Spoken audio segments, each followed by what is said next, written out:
우선 첫 번째 그 용성님께서 얘기를 해주셨던 거, 여러 가지 병업 거부자들이 다양한 병업 거부자들이 나오고 있다. 거기에 대해서 좀 궁금해하실 분들이 있으니까 간단히 설명해달라. 그래서 초기에 병업 거부자분들 같은 경우는 투사적인 병업 거부자분들이 많았어요. 막 이 끌어오는 열정과 이 평화주의 그리고 이 군대에 대한 이 억압적인 걸 내가 어떻게든 사람들한테 얘기를 해야겠다. 그래서 뭔가 감옥이나 이런 거 가는 것도 기꺼이 감수할 수 있다. 두렵지 않다. 이런 분들이 많았는데 시간이 갈수록 투사적인 병역거부자보다는 두려움을 갖고 자기의 나약함을 이제 드러내는 병역거부자분들도 많이 생겼습니다. 그래서 감옥 군대 가는 거 너무 무섭다, 두렵다. 나 스스로가 너무 힘들어서 버티기 힘들다. 여기까지는 괜찮았어요. 근데 최근에는 감옥 가는 것도 힘들다. 어떻게 나 면제해서 이렇게 빼줄 수 있는 방법 없냐. 뭐 망명 가는 것 좀 알려주라. 그 부분부터는 이제 저희도 애매해진 부분이 생겼어요. 그래서 어떻게든 자신의 나약함까지 얘기를 하면서 병역거부자들에 대해서는 공감하고 이제 같이 그 활동을 할 수 있는 부분이 있었지만은 나 이제 군대도 감옥도 다 싫으니까 어떻게든 나 빼는 방법 좀 알려달라. 이런 부분까지는 저희가 안고 가야 되는가에 대한 고민 아직도 있습니다.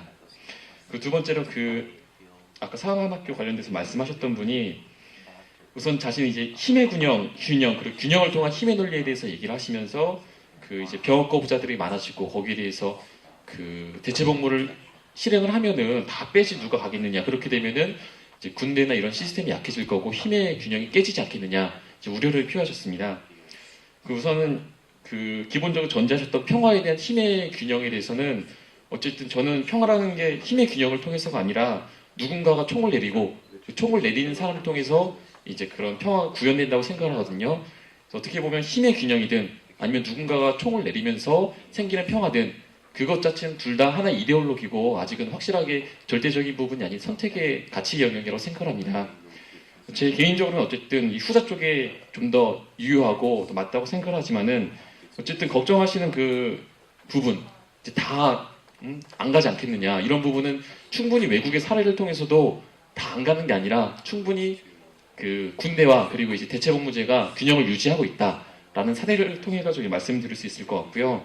예를 들어서 그 대체복무제 기간 그리고 강도, 노동 강도 이런 것들을 조정해서 충분히 이제 그 조절이 가능한 걸로 알고 있습니다.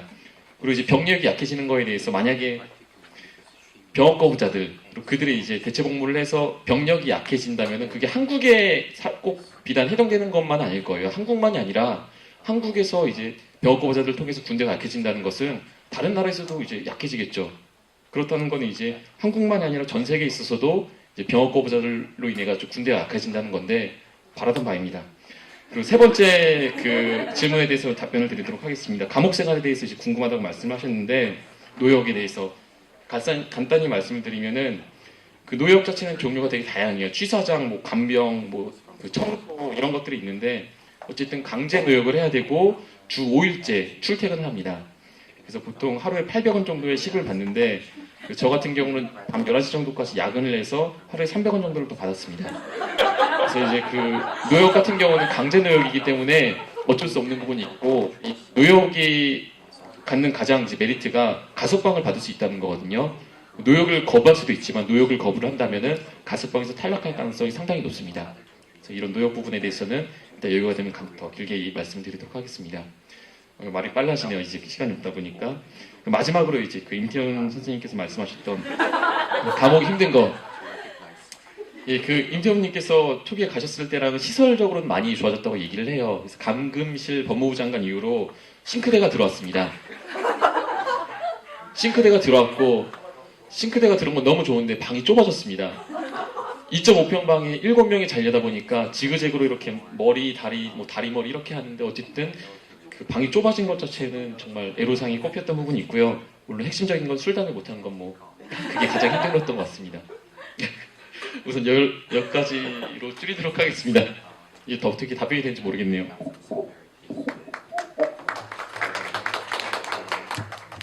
네, 첫 번째로 국제인권법 연구 부분은 아까 설명을 잠깐 했는데 국제인권법 연구회가 작년에 8월 달에 만들어지기 전까지는 판사들이 개별적으로 연구를 하거나 아니면은 우리법 연구회 통해서 이렇게 돼가지고 이 부분은 제가 파악이 안 됩니다. 이 당시에는 저도 연구를 안 했었고요.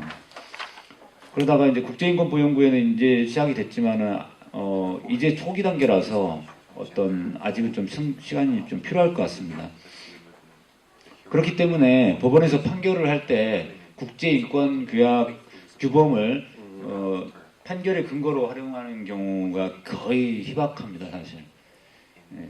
그래서 지난번에 이제 뭐 무죄 판결이나 이거 나올 때 가끔씩 이제 제시되고는 있는데요.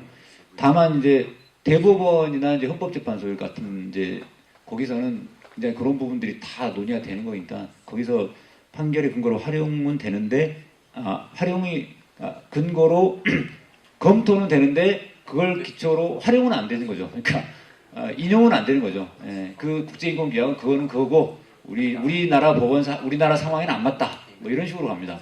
우리나라 상황은 분단되어 있고 그래서 국방이 중요하고 뭐 안보가 중요하고 뭐 이렇게 가는 거죠. 그냥. 우리나라 현실이 강조가 되어 버리는 거죠. 그래서 적용하지 않는 근거로 삼는 것 같습니다. 연관지어서 국방 의무 부분도 어떤 판사들이 뭐 국방 의무에 대해서 뭐 깊이 고민을 해서라기보다는 그냥 일반적인 국민들이 생각하는 그런 국방의 의무.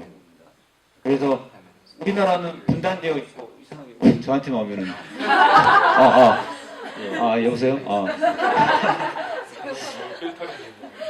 이걸 다 올리니까 되는 것 같은데. 예, 국방의 의무는 그러니까 아무튼 그 정도고요. 그래서 좀 깊이는 없죠, 사실 국방의 의무 부분에서는.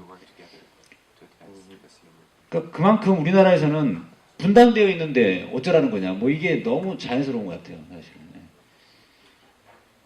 그 다음에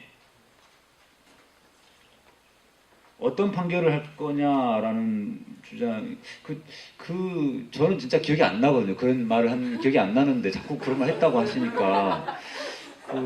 아마도 그때 그런 취지였을 것 같아요.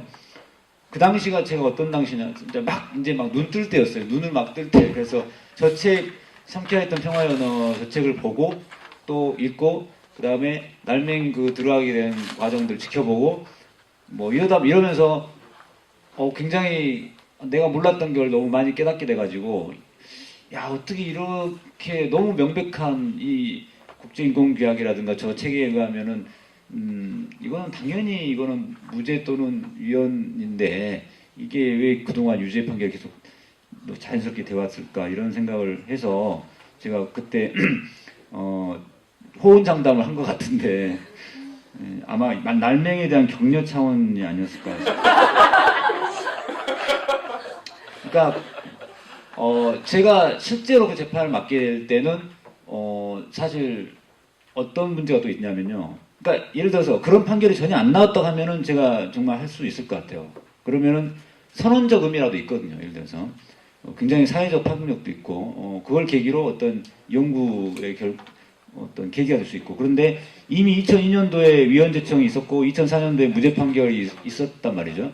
사실 그 이상, 근데 그런 것들이 다 합헌 결정이나 대법원에서 다 파기가 됐기 때문에 새로 또 할 수 있는 분야는 좀 없을 것 같았어요. 예. 물론 이제 아주 깊이 연구해보고 또 이제 국제인권법 연구회 사람들하고 논의를 충분히 해가지고 새로운 논리를 끌어내면은 모르겠는데 그러기에는 우리 법원의 사정이나 아니면 저 자신의 역량도 좀 뭐 사실 부족하고 그래서 그 부분은 좀 사실 자신이 없고요. 그 다음에 말 들어보니까 날맹이 법정 구속이 될 줄 알고 다 준비해 왔는데 판사가 갑자기 법정 구속 안 하는 바람에 굉장히 당황스럽다 이런 이야기 들었고 또 1심에서 무죄 판결을 한다 해도 항소심이나 대부분에서 다시 또 유죄 판결 바뀔 가능성이 거의 100%인데 그러면 괜히 기대감만 높여주는 거 아닌가. 괜히 이제 가려고 마음 먹고 있던 사람한테 기대감만 심어주고 이렇게 그런 걱정도 사실은 좀 되고요. 그래서 아까 우리 스펙 많이 하신 분이 이제 이야기했듯이 법원 판결을 기대하는 것은 사실 이제 좀 물 건너간 상태인 것 같습니다. 우리나라 상황에서는 입법으로 해결할 문제가 해결해야 될 문제인 것 같고요. 대체복무제를 빨리 도입을 해야 되겠죠.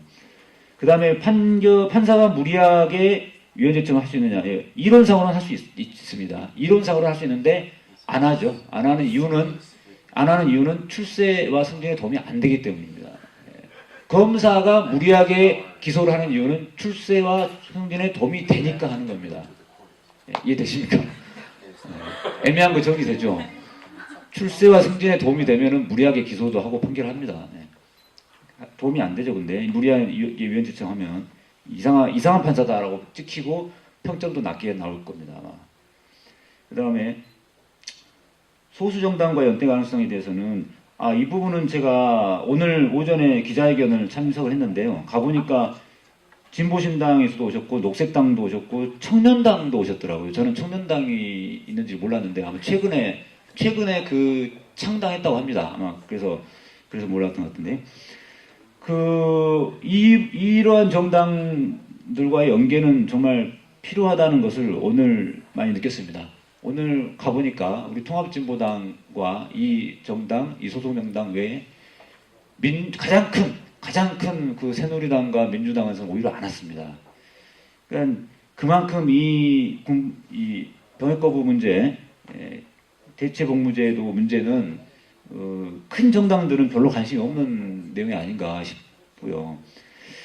그렇기 때문에 더더욱 이런 이제 평소에 연구를 꾸준히 하고 끝까지 원칙을 지켜나가는 이 소수 정당의 그 문제의식이나 그 어떤 연구 성과물이나 공약이라든가 뭐 이런 부분들을 연대를 통해서 같이 받아안아야 된다고 생각이 들고요. 그리고 제가 통합진보당의 대표는 아닙니다만 이제 제가 책 읽는 집에 연락하게 되면 이런 거를 좀 해야겠다는 생각이 들었고요. 그 다음에 군인권센터에 임태훈 씨가 군인권센터에 계신데 마침 페이스북에서 여러 가지 좋은 의견들을 제시해 주셔가지고 굉장히 도움이 많이 됐고요. 미처 어떻게 보면은 그런 것 같아요. 이제 큰 정당들이나 아니면 통합진보당 같은 경우는 이제 어떤 국정을 책임지려는 어떤 위치에 들어가려고 이렇게 하는 상황이다 보니까 큰 부분을 좀 많이 가지고 많이 집중을 하는 것 같습니다. 그러다 보면은 이런 이제 소수자의 문제라든지 좀 소홀히 하게 될 수 있을 것 같아요. 그래서 이 소수 정당이나 이렇게 우리 군인권센터 같은 이런 그다음에 전쟁 없는 세상 이런 단체들 좀 이렇게 이런 활동들 통 이런 행사를 통해서 연대를 해가지고 같이 그 문제의식을 많이 받아 안아야 될 것 같습니다. 그 다음에 어떻게 관찰할 것이냐에 대해서는 그냥 막 들이대면 좀 잘 안 될 것 같고요. 뭔가 이슈를 만들거나 이슈가 생겼을 때 그때 좀 정광석화처럼 척척 해가지고 미리 준비를 좀 해놨다가 이렇게 좀 해야 되지 않을까 싶습니다. 근데 예를 들면 부러진 화살 영화가 이제 350만에 달해가지고 흥행을 했는데 그러다 보니까 국민들 사이에서 사법개혁에 대한 관심이 높아졌어요. 원래 물론 이제 그만큼 사람 사이에서 그 법원에 대한 불만이나 이런 것들이 쌓여 있었기 때문에 사실 그런 영화도 흥행이 가능했다고 생각이 드는데 그렇게 흥행이 됐을 때 딱 그런 사법개혁 주제를 가지고 어떤 예를 들어서 뭐 입법이 되면 훨씬 더 효과가 좀 크고 그런 것처럼 이 병역 거부 문제라든가 이 문제도 어떤 미리 준비를 잘 해놨다가 그런 이슈가 생겼을 때 또는 만들어내서 좀 이렇게 입법을 가능하도록 이렇게 해야 되지 않을까 하는 생각이 듭니다. 여기까지 마치겠습니다. Quite a list of questions, and I don't know if I can really do justice to all of them. I start with the first one. I will also try to combine some of them, but I start with the first one on Paraguay.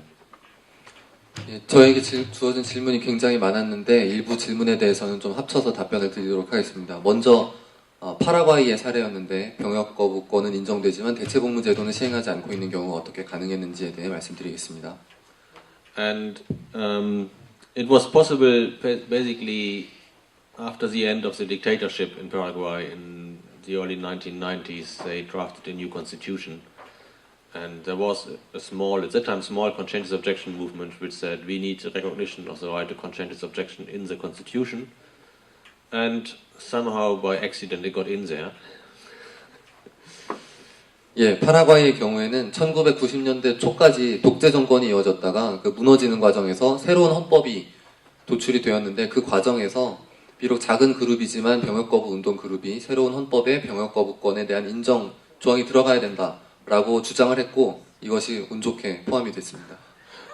And then people said, well, it's in the constitution, so we need to be recognized. And then they decided, actually the Human Rights Committee of the Parliament then decided on its own, okay, there's no law, so we are the ones who recognize conscientious objectors.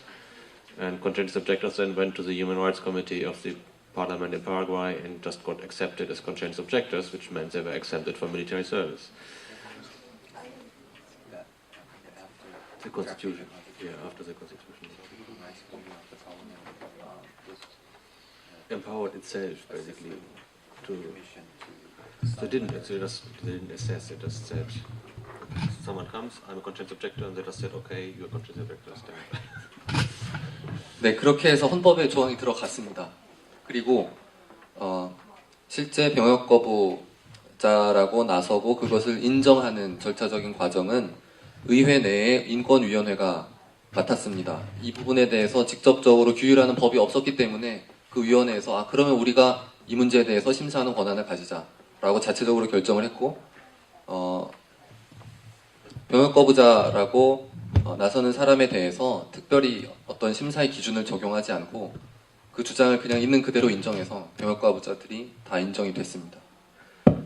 And interestingly, the Parliament never really managed to well, until a few years ago, they never managed to pass a law on conscientious objection, which they wanted to do in order to limit the right. So it was good that they didn't manage to pass it. But it was then also interesting that people said, well, we have the right, and thousands of people were exempted as conscientious objectors without any other duty. 물론 의회에서도 이러한 병역 거부권을 제한할 수 있는 입법을 하려는 노력이 있었는데 다행스럽게도 그러한 법안이 통과가 되지 않았습니다.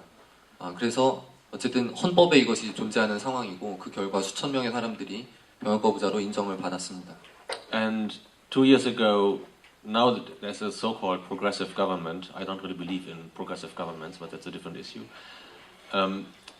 There is a government which is called progressive, and about 2 years ago, it was then the conservative opposition which pushed through a law on conscientious objection, unfortunately successfully, in order to introduce a substitute service and limit the right. But so far, even though the law has been passed, the substitute service hasn't been implemented.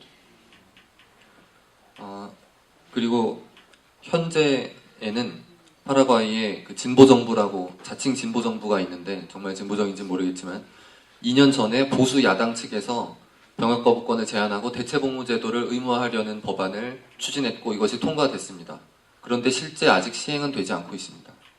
But actually, also in Germany, in the beginning, when Germany introduced conscientious objection, well, Germany introduced conscription in 56, 57, and they had to recognize conscientious objection because it was in the German constitution after the Second World War.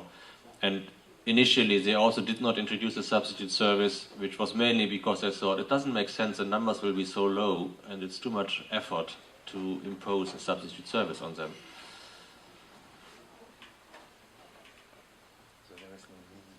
Yeah, but initially. 그리고 독일 같은 경우도 잠시 동안 병역 거부권은 인정되지만 대체복무제가 없었던 시기도 있었습니다. 1957년에 독일이 징병제를 도입했는데 그때는 이미 독일 헌법상 그 2차 대전 이후에 제정된 헌법상 병역 거부권 인정 조항이 들어가 있었습니다. 그래서 병역 거부를 인정을 할 수밖에 없었는데 그 당시만 해도 병역 거부자의 숫자가 워낙 적었기 때문에 굳이 이 사람들에 대해서 대체복무를 의무화하려는 필요를 느끼지를 못했습니다. 그래서 당시에는 그러한 제도가 없었습니다. Okay. Yeah, trying to compare the situation here with other countries which might be in a similar situation, it's always difficult to compare countries. But I think one country I can think of is Turkey, which also I know quite well. 그리고 한국이 전쟁을 많이 겪었다는 점, 그리고 경제가 어느 정도 성장했는데도 병역 거부권이 인정되지 않고 있다는 점에서 좀 비교할 수 있는 다른 국가의 사례가 있느냐라는 질문이 있었습니다. 국가를 비교하는 것은 굉장히 어렵긴 하지만 일단 제가 어느 정도 잘 아는 터키의 사례를 말씀드리겠습니다. And Turkey also has a history of military dictatorship, similar to Korea. Yeah. 터키에서도 한국에서처럼 군사 독재 기간이 있었습니다. It has a very strong militarism in society, going into schools, starting from early on. And actually, there's a proverb in Turkey that every child is born a soldier, every male child is born a soldier, which shows how deeply rooted militarism is. And, no, it's something which people just say in Turkey. 터키 역시 군사주의가 사회에 굉장히 만연해 있습니다. 학교에도 굉장히 많이 침투해 있고 터키인들이 흔히 하는 말 중에 하나가 터키인들은 태어날 때부터 어떤 군인으로서의 태어날 때부터 군인이다 이런 이야기들을 많이 합니다. And Turkey was in some kind of conflict with Greece for a long time, and it has its own war in its own country in Kurdistan. 그리고 터키는 대외적으로는 그리스와 갈등을 겪고 있고 터키 국내에서도 그 쿠르드족 관련 문제로 인해서 내전을 치르고 있습니다. Conscientious objection in Turkey started about 22 years ago, actually, with the first conscientious objectors declaring themselves. And the situation is in some way different to Korea, but also until now, conscientious objection has not been recognized in Turkey. 터키에서 처음 병역 거부자들이 등장한 것은 22년 전이었습니다. 한국과 상황이 조금 다르긴 하지만 아직도 병역 거부권이 인정되지 않고 있는 점은 한국과 같습니다. I was just in Istanbul in Turkey 3 weeks ago because after the European Court of Human Rights decided in November last year on a case from Turkey that they have to recognize conscientious objection, there is a bit of hope again that something can be done. 약 3주 전에 제가 이스탄불에 간 적이 있습니다. 작년 11월에 유럽 연합 인권재판소에서 터키 정부가 병역 거부권을 인정해야 한다는 판결을 내렸기 때문에 이것이 좀 긍정적인 영향이 있을 것이라고 기대를 하고 갔습니다. But I think generally the lessons are always the same. I think it's really, on the one hand, it takes time because social movement, achieving social change is unfortunately a slow process. And in Turkey it's now 22 years, here it's a bit more than 10 years. And we don't know how long it lasts, but I think it's important to stick to it, especially when we believe that's the right cause that we are fighting for. 하지만 역시 쉽게 이루어지고 있지는 않습니다. 안타깝게도 사회운동을 통해 변화를 이룬다는 것은 굉장히 시간이 오래 걸리고 천천히 일어나는 일이기 때문입니다. 터키 같은 경우에는 22년이나 됐는데 아직도 이루어지지 않은 상태인데 한국은 10년이니까 그에 비하면 약간 짧다고 할 수 있습니다. 어쨌든 이게 얼마나 오래 걸리든 간에 옳은 방향을 우리가 가지고 있고 그러한 사회운동을 계속해서 추구해야 된다고 믿는다면은 끈기를 가지고 꾸준하게 밀고 나가야 될 것 같습니다. And interestingly also the Turkish movement has been more successful in introducing non-violence training and non-violent action in Turkey than in getting conscientious objection recognized. 그리고 터키의 경우에는 아직 병역 거부권 인정이 되지는 않았지만 병역 거부 운동을 통해서 비폭력 트레이닝이나 비폭력 직접 행동에 참여하는 분야들 같은 경우에는 많은 진전이 있었습니다. The question of gender roles, or you can almost say gender hierarchies in the movement. 다음으로는 병역 거부 운동 내에서 성역할의 구분에 대해 말씀 있을 것 같습니다. I think that has been a problem in most, if not all, CEO movements. 전부라고 말할 수는 없겠지만 대부분의 병역 거부 운동에서 이런 문제는 계속 존재했습니다. And for example, it has been a problem, or has been really a big issue in Israel, even though in Israel women are also conscripted, but still they were often exempted as conscientious objectors while the men went to prison. So there was the same pattern, women supporting their male heroes in prison. 이런 문제가 특히 크게 있었던 것이 이스라엘의 사례입니다. 이스라엘은 남녀 모두가 징병 대상이 되긴 하지만 여성의 경우에는 남성에 비해 병역 거부자로 인정받아서 군복무 의무에서 면제되는 경우가 더 많습니다. 따라서 이렇게 병역 거부자로 인정받은 여성이 병역 거부자로 인정받지 못하고 감옥에 간 남성들을 뒷바라지하는 그런 관계가 이스라엘에서도 있었습니다. And I think it's always a difficult thing because not only what we say is important, also how the media or the outside world perceives things. And the media likes heroes, and so they like people going to prison, or maybe they don't like it, but they pick up on people going to prison. While when you are a conscientious objector and are not going to prison, or if you're not subject to military service and declare yourself a conscientious objector because you object to militarism, that doesn't get picked up in the same way. So there's also a hierarchy imposed from the outside.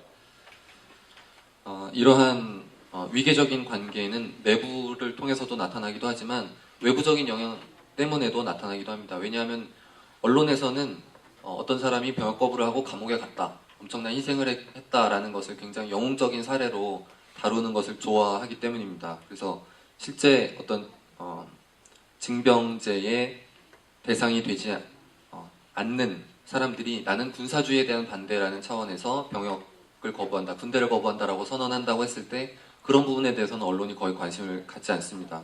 이러한 측면도 영향을 미치고 있습니다. And I think one important aspect is that we shouldn't accept the legal definition of conscientious objection. That it's just people who have to do military service who can be conscientious objectors. We can decide what is conscientious objection and who is a conscientious objector, which means anyone can declare themselves a conscientious objector. And we can then make sure that people who are not going to prison, who are conscientious objectors, who, from our definition, are also spokespeople, are also visible in public, have the same role in terms of leadership, of developing the movement as those who might need to go to prison. Say that conscientious objection is about rejecting militarism.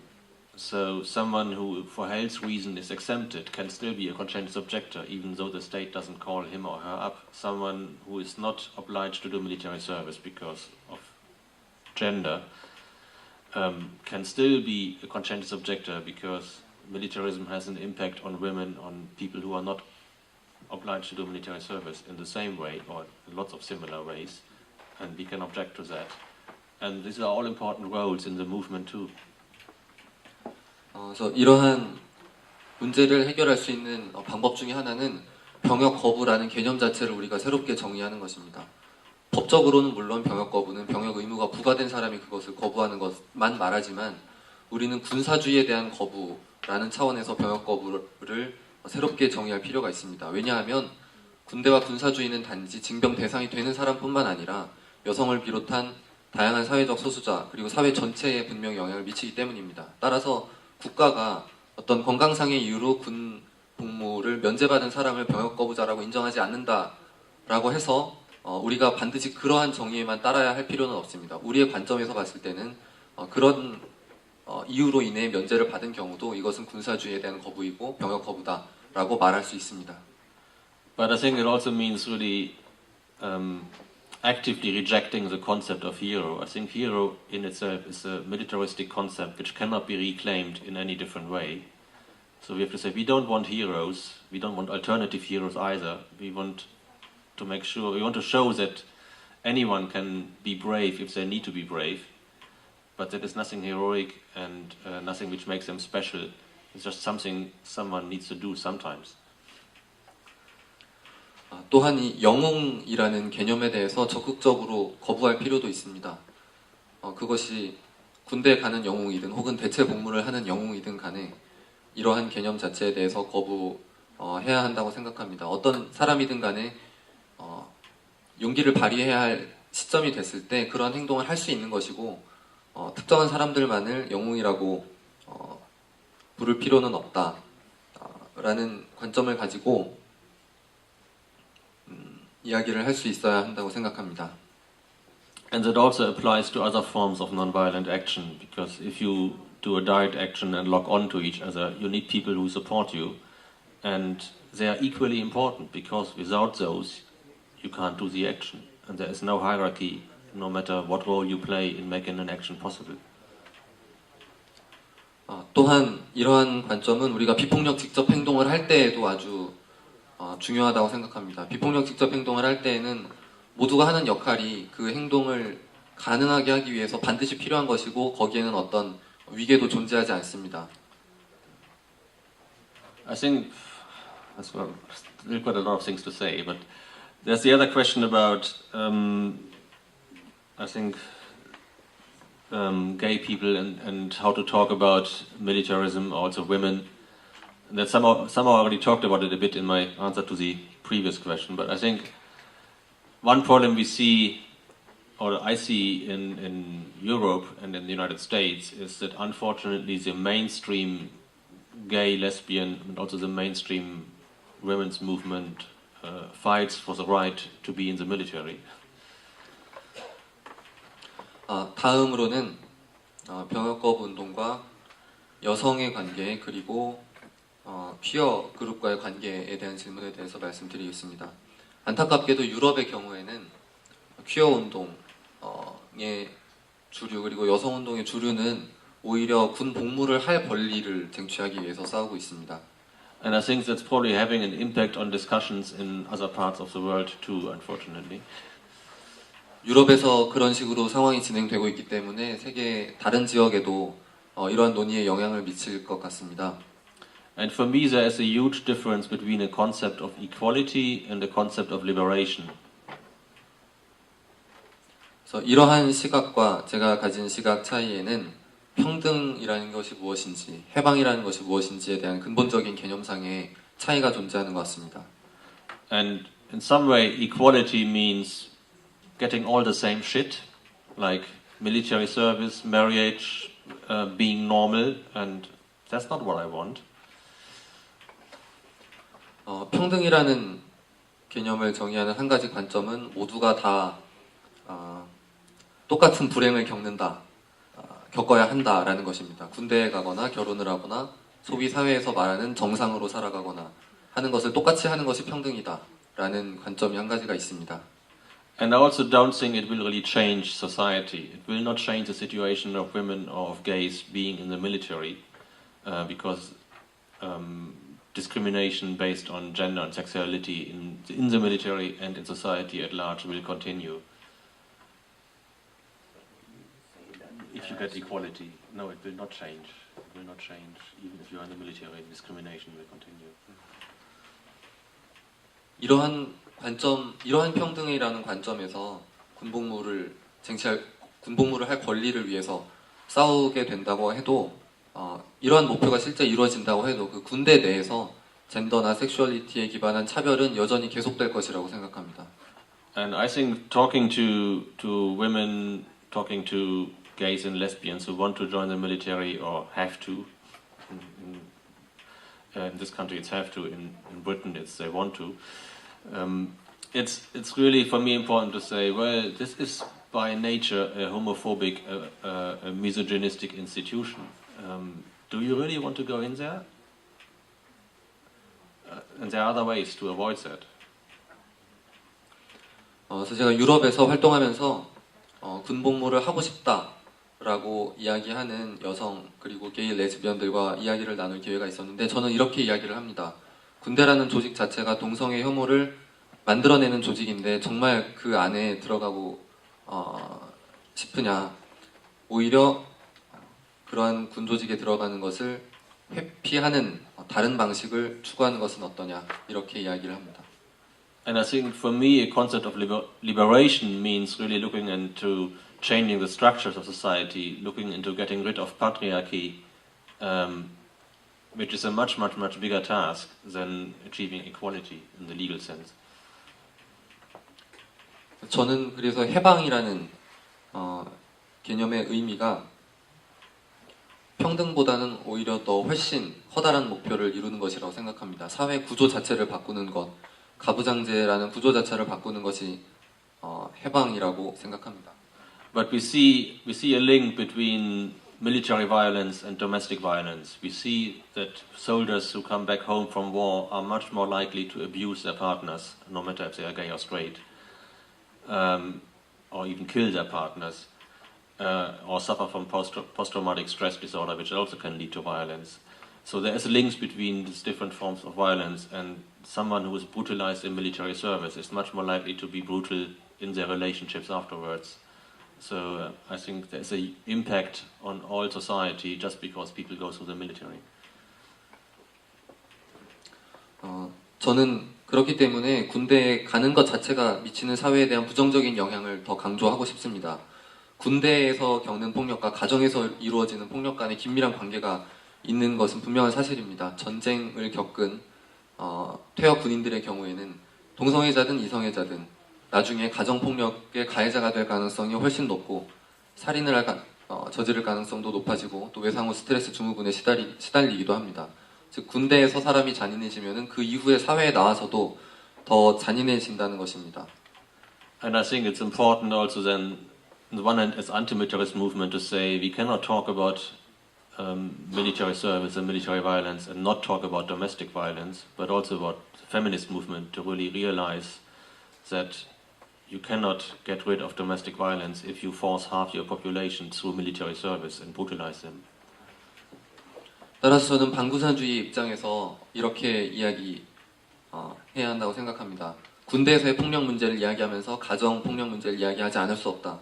그리고 여성주의 운동의 입장에서도 가정 폭력을 없애고자 한다면 군대에서 이루어지는 이 폭력에 대해서 반대할 수밖에 없다는 것입니다. 왜냐하면 인구의 절반 이상을 의무적으로 군복무를 하게 만드는 시스템 하에서는 이러한 폭력이 계속될 수밖에 없기 때문입니다. Okay. I don't know if I covered everything, but 예, 이 정도면 질문에 대한 답변이 다 됐는지 모르겠습니다.